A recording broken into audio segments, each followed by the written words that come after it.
o Dias Toffoli, por exemplo, e ele dizendo, precisamos botar panos quentes nisso. E o Jorge Viana ouviu gente muito experiente da área jurídica, como, por exemplo, o ex-presidente do Supremo, Nelson Jobim, sobre alternativas, né? E aí uma curiosidade, ele tem uma aproximação, o Jorge Viana, com a Carmen Lúcia, porque quando ele era prefeito de Rio Branco, no Acre, em 1993, a Carmen Lúcia era procuradora em Minas e passou 1 mês e meio ajudando a prefeitura do Acre a resolver um problema com procuradores. Então ele tinha essa aproximação com ela, a negociação foi feita agora, tá? Para nós, porque nenhum de nós aqui sabe, ô Leila, a gente não gosta de fofoca, mas no Supremo eles têm horror de que a gente diga que houve um acordão, um conchavão político, mas houve um pouquinho de, vamos dizer assim, de articulação, e essa articulação passou fortemente, não apenas pela Carmen Lúcia, mas também pelo decano, que é o ministro Celso de Mello. O Celso de Mello é que deu o, vamos dizer assim, o start nessa articulação para ter uma, vamos dizer assim, um meio termo. Mantém o Renan como presidente do Senado, mas impedido, enfim, sem a prerrogativa de assumir eventualmente a presidência da República. E atenção, todos os ministros, inclusive o Celso de Mello, inclusive a Carmen Lúcia, criticaram fortemente o fato de Renan não ter acatado a ordem, a liminar do Marco Aurélio. Tanto que a Carmen Lúcia disse o seguinte: virar as costas para um oficial de justiça para não receber a intimação, a comunicação, é virar as costas para o judiciário. Então eles deram um puxão de orelha no Renan, mas preservaram a instituição e foi estão apanhando muitas críticas, né? Mas foi uma solução menos explosiva do ponto de vista político, digamos assim. É interessante essa decisão, né, esse resultado da votação, se a gente considera aí o barulho das ruas, né, que a gente ouviu no domingo, porque a análise de muita gente foi, bom, a liminar concedida por Marco Aurélio Mello, segunda-feira, está em sintonia, digamos assim. Não dá para dizer que houve uma pressão das ruas, mas uma sintonia aí com o desejo de parte da população, parte expressiva que foi para as ruas em todos os estados brasileiros. Agora é interessante, né, Thaís, vamos jogar para a economia, porque se ao mesmo tempo o resultado dessa votação está dissonante, né, com o desejo de parte da população brasileira, ele está em consonância com o mercado financeiro, boa parte do setor produtivo, porque houve uma preocupação no momento, bom, sai Renan, entra Jorge Viana, o que acontece com o segundo turno da PEC dos gastos, o que acontece com a reforma da Previdência, e o mercado ficou tenso, né? Então, qual é a tua análise por aí? Olha, Leila, o mercado ficou tenso com a liminar para tirar o Renan, mas na hora em que o Jorge Viana, ontem mesmo, durante o dia, na hora que ele se posiciona dizendo, olha, não quero assumir, a gente precisa encontrar uma outra saída, o mercado financeiro ontem deu preço, porque o mercado financeiro faz isso, gente, investidor dá preço para situações. A Bolsa de Valores subiu ontem, o dólar caiu um pouquinho, hoje mais ainda, a Bolsa não subiu tanto, mas reagiu, o dólar caiu mais. O que os investidores estão fazendo é dar preço. Preço a que situação? Preço à garantia de que a PEC do teto dos gastos vai ser aprovada na semana que vem, não corre mais esse risco. Porque se tem uma coisa que funcionou para surpresa de todos, foi a tramitação da PEC dos gastos, tanto na Câmara e agora no Senado. Quer dizer, é surpreendente. Por mais que tivesse acontecido toda essa reação, até de compreensão mesmo da PEC, a gente já falou muito disso aqui, ela passou incólume na Câmara e está caminhando para acontecer a mesma coisa no Senado. Então, os investidores deram preço a isso, porque a PEC do teto do gasto é entendida como o único e o melhor instrumento que tem disponível para reverter o desequilíbrio nas contas públicas do país, né? Então, foi essa a interpretação que os investidores deram. E no final foi isso mesmo que aconteceu. Quer dizer, a discussão da reforma da Previdência é uma discussão que vai se dar a partir de agora, né?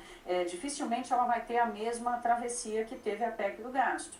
ela é mais importante do que a PEC do gasto, porque sem ela o limite para a despesa pública ele se desfaz em poucos anos, mas ela vai se dar num outro ambiente, assim, vou metendo a minha colher aqui já na caldeira da política, mas aqui no setor privado, entre empresários e investidores, é assim que eles veem, quer dizer, há essa noção da realidade de que a PEC da Previdência vai ter muito mais pedra pelo caminho do que teve a do gasto. Mas, de qualquer forma, eu falei um pouco antes de entrar aqui, falei com uma turma do mercado financeiro, falei, vem cá, o mercado vai bombar amanhã?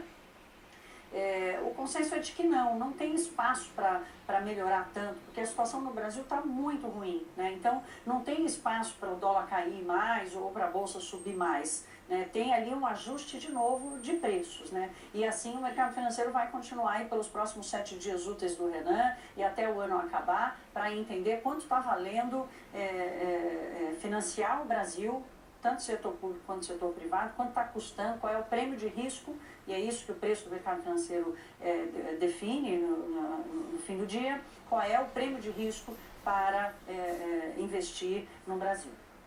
Vou perguntar para a Sandra como é que ela explicaria para um gringo o que está acontecendo no Brasil. O que aconteceu no Brasil nos últimos dias, Sandra? É difícil até em questão de linha sucessória, né? Porque aqui a linha sucessória, na verdade, o vice-presidente é também o presidente do Senado, né? Ele acumula as duas funções, então nem existe essa figura separada entre o vice-presidente e o presidente do Senado. Então isso é impossível explicar. Aí sim, se a gente chegar no presidente da Câmara, é o terceiro na linha sucessória, né? Quer dizer, quando o presidente se ausenta, é o vice-presidente que acumula essa função do presidente do Senado, e o terceiro é o presidente da Câmara, seria o Paul Ryan hoje. Agora, o quarto seria o secretário de Estado, que é o equivalente ao nosso ministro das Relações Exteriores, quer dizer, volta para o governo, não entra ninguém do judiciário. E tem mais, vamos combinar o seguinte, o Air Force One, que está dando, o Força Aérea 1, né, que é o avião presidencial, que está dando aquela polêmica toda com a Boeing, porque o Trump, na verdade, quer usar o avião dele, ele é tão equipado e com internet no mundo inteiro, na verdade, o presidente americano está sempre conectado. Nesses tempos de internet, o sujeito que fica aqui é quase que decorativo. Agora, impensável um presidente do Senado ou um senador não cumprir uma ação da justiça, uma decisão, mesmo que seja liminar, da justiça. Isso é impensável. Se eu explicar isso para o gringo enlouquece. Até porque a gente sempre fala aqui, os parlamentares aqui nos Estados Unidos não têm foro privilegiado. Eles são julgados pela justiça comum. Então chega lá, oficial de justiça, com uma decisão, você vai embora. Impossível, Leila. Não adianta nem começar. Muito bom. Olha só, vamos ver o que disse em nota o presidente do Senado, Renan Calheiros. Ele disse que o Senado Federal recebe e aplaude com humildade a patriótica decisão do Supremo Tribunal Federal e que a confiança na justiça e na separação dos poderes continua inabalada. A nota diz ainda, abre aspas, o que passou não volta mais, ultrapassamos todos nós, legislativo, executivo, judiciário, outra etapa da democracia com equilíbrio, responsabilidade e determinação para a conquista de melhores dias para a sociedade brasileira, fecha aspas. O vice-presidente do Senado, Jorge Viana, falou sobre as últimas 48 horas em que as sessões foram suspensas até que a decisão do STF fosse tomada.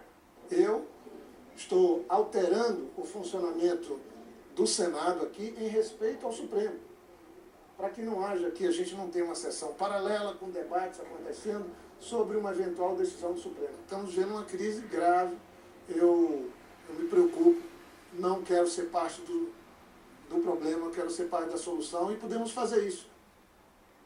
Então vamos voltar a falar sobre a votação que manteve Renan Calheiros na presidência do Senado. O resultado da votação do STF repercutiu agora à noite no Senado. Se justifica eliminar em caso de extrema urgência.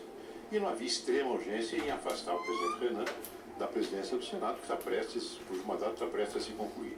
Eu vejo com alívio que o Supremo decidiu essa questão e que nós vamos poder retomar as votações no Senado. Nós temos uma crise econômica para enfrentar, nós temos medidas importantes, reformas importantes para fazer o Brasil voltar a crescer, gerar empregos, e nós precisamos de paz política. E não é possível a continuidade de um clima de confronto entre judiciário e legislativo. Isso prejudica o Brasil. O importante é retomarmos agora a pauta positiva dos trabalhos do Senado. Eu respeito, mas considero lamentável. Nós assistimos ontem o desrespeito à ordem judicial. E como já foi dito, desrespeito à ordem judicial em uma democracia ou é golpe de Estado ou é crime. E hoje, lamentavelmente, assistimos à homologação por parte da casa que deveria guardar a Constituição. Eu, repito, respeito o Supremo Tribunal Federal, mas divirjo frontalmente da incoerência na conduta do julgamento. Não tem coerência, não guarda coerência nenhuma o início do julgamento da DPF com a decisão hoje exarada pela maioria dos ministros. Helena, a gente começou em pauta com você explicando que, olha, talvez Renan não se fortaleça tanto assim com essa decisão de hoje. Vamos pensar no futuro político dele, né? Estando ele em tantos inquéritos no Supremo Tribunal Federal, a gente sabendo que tem eleição para a mesa diretora de Câmara e Senado no começo do ano que vem, em fevereiro. O que a gente antevê aí para o Renan Calheiros na atual conjuntura? Olha, o Renan Calheiros está numa situação, obviamente, muito difícil, Leila, porque você ter um inquérito já é complicado. 3 inquéritos é mais complicado. 10 inquéritos, complicadíssimo. Imagina você ter 12 inquéritos. E o Renan Calheiros já é réu num. Ou seja, a situação política do Renan Calheiros, ela é muito frágil. E não apenas política, como também jurídica. Quer dizer, por isso que também se estranhou a posição do ministro Marco Aurélio ao dar essa liminar monocraticamente e sem essa urgência extrema que é exigida nesses casos. Né? Para que fazer isso? Né? Os ministros no Supremo acham que teve um pouquinho aí de vaidade e de conexão, de resposta, de empatia com as manifestações que foram em 25 estados, que foram no Distrito Federal e que tiveram como eixo não apenas o combate à corrupção e também a crítica àquele monstrengo que virou as 10 medidas contra a corrupção, mas focada num personagem que era o Renan Calheiros. Então o Renan Calheiros, ele tem uma vida útil como presidente do Senado, como eu já disse, de 1 semana, porque vai começar o recesso, e ele vai voltar a ser um senador comum, enfrentando 12 inquéritos, num dos quais ele já réu. Ou seja, é uma questão de tempo. Né? É uma questão de tempo. Um grande momento da vida do Renan Calheiros se encerra agora, no final de 2016, e a partir do ano que vem, o problema dele vai ser muito mais jurídico do que político. A verdade é essa. E os ministros, quando decidiram isso hoje, eles sabiam, eles estavam contextualizando exatamente isso. Quer dizer, era um desgaste enorme para o Senado, um desgaste político enorme num momento já tão complicado para um personagem que, enfim, está com os dias contados e que não tem muita saída não, porque vai bater em algum momento aí neste muro que se chama Justiça Brasileira. E hoje, 11 da noite, você vai ver uma edição extra do Entre Aspas aqui na Globo News. A Mônica Valsvogel comanda um debate ao vivo com os aspectos jurídicos dessa queda de braços de Renan Calheiros e a mesa do Senado com o Supremo Tribunal Federal. Vamos mudar um pouco o rumo da prosa. A pauta agora é Donald Trump, presidente eleito dos Estados Unidos. Ele foi escolhido pela revista Time, o homem do ano. Essa decisão leva em conta a pessoa que teve a maior influência nos acontecimentos do ano, no caso 2016. Isso para o bem ou para o mal. Pauta então para Sandra Coutinho. Pois é, como você disse, né, Sandra? Gostando ou não, Trump é o cara. Pois é. Pode ser o cara mais odiado, né? O cara pode continuar essa frase, né? Mas a gente precisa reconhecer que é a pessoa que mais influenciou o ano de 2016. Olha, você tem uma ideia, aqui as crianças usam alguns jargões que ele falava durante o debate. Tem uma hora que ele interrompia a Hillary Clinton, ele falava assim, errado, errado, wrong, wrong. As crianças usam isso como gíria, para interromper, para ficar, sabe, tirando sarro da cara do outro. Quer dizer, virou, caiu na boca do povo, né? Ele é um sujeito carismático. Ele tem, enfim, odiado pela metade da população.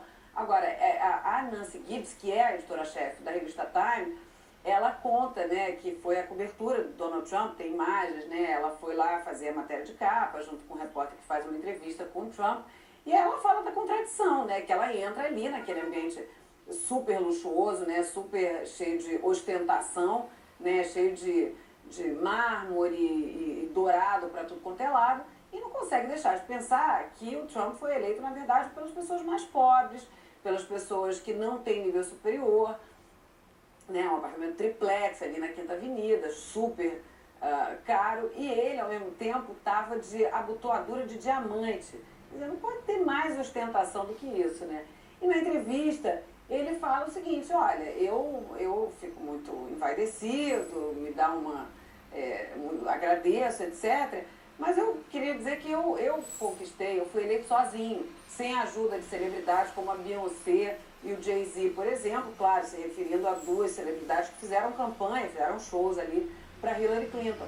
E além disso, fez toda a campanha usando uma tática de dividir os americanos, né? Não de unir, como costuma ser a mensagem dos candidatos à presidência. Por aqui, o Obama mesmo, por ser o primeiro negro a concorrer à presidência, ele dizia, não existem os Estados Unidos negros, os Estados Unidos muçulmanos, existem os Estados Unidos da América. E ele fala uma coisa que eu acho que tem muita razão, o Trump, que é o seguinte, eu falei o que as pessoas queriam ouvir. E é verdade, né? Quer dizer, as pessoas estavam indignadas. Enfim, ele diz que se sentiu muito, foi uma lição de humildade ter participado dessa campanha, mas a humildade já passou, né? Porque ele acabou de nomear para tomar conta da Agência de Proteção Ambiental o Scott Pruitt, que é o ex-procurador-geral do estado de Oklahoma e que é um sujeito ligado exatamente ao lobby do petróleo, né, e que travou uma campanha enorme contra as políticas ambientais do Obama. Quer dizer, não se sabe o que vem por aí, né, Leila? Ai, Sandra, agora olha só, para botar um pouco de gás aí na nossa conversa, olha só a lista dos homens do ano escolhidos pela Time. Vamos pegar um período ali entre 1938 e 1943. O que a gente tem? Olha só. Em 38, Adolf Hitler. Em 39, Stalin. Em 40, Churchill. E em 41, Roosevelt. Em 42, Stalin outra vez. E em 43, George Marshall, do Plano Marshall. Aí, anos antes, em 1930, o homem do ano tinha sido Mahatma Gandhi. E recentemente a gente teve, em 2011, um manifestante, né, uma figura genérica por conta aí de Occupy Wall Street, Primavera Árabe, depois em 2012 Obama, aliás pela segunda vez Obama, em 2013 Papa Francisco, em 2014 os combatentes do vírus Ebola e no ano passado Angela Merkel. Quer dizer, é eclética essa lista da revista Time, para dizer o mínimo, né, Sandra? Pois é, aí você vê, com Stalin, Hitler, etc., você vê bem que não são apenas forças do bem. Mas assim, aqui ficou uma discussão muito grande, por que não era o Obama, mais uma vez, né? Para pelo menos falar do legado do Obama.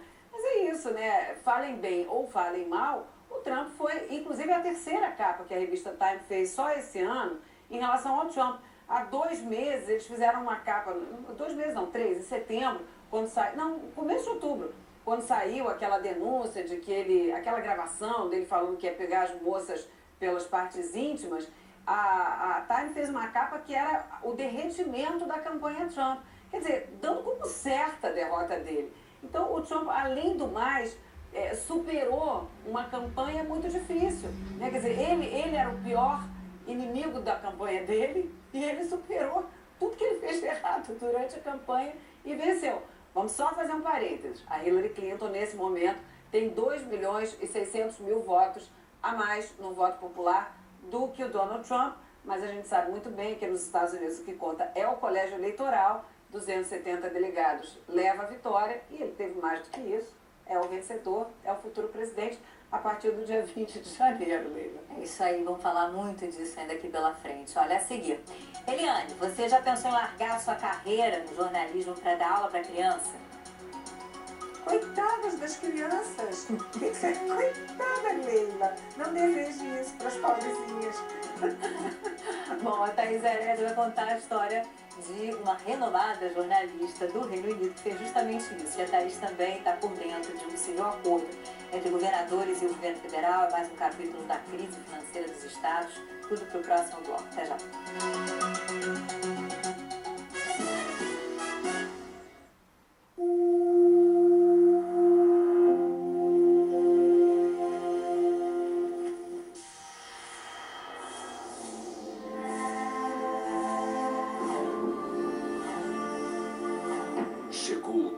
relativamente novo Hyundai New Tucson com motor turbo GDI de última geração. Completamente redesenhado e aperfeiçoado nos mínimos detalhes, o New Tucson Turbo GDI é a mais destacada estrela entre os SUVs mais admirados do mundo. Hyundai. Mariana Satz, uma das principais cientistas brasileiras, acredita que a genética promoverá a maior revolução do século XXI. Minha assinatura é não ter medo de ousar. O que me inspira é a paixão. É a paixão pelo que eu faço, pela genética, pela descoberta. Assim seus momentos.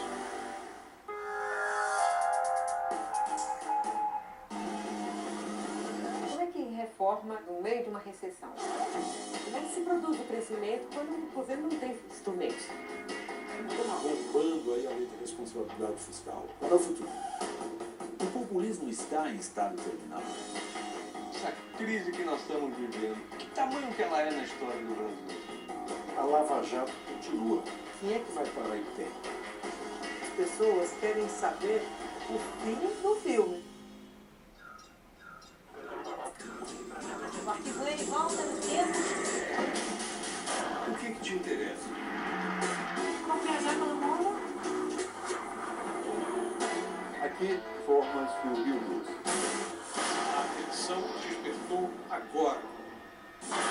Mercado criado por uma inovação tecnológica. Este é o jeito certo de explorar a madeira. Quem paga? A corrupção.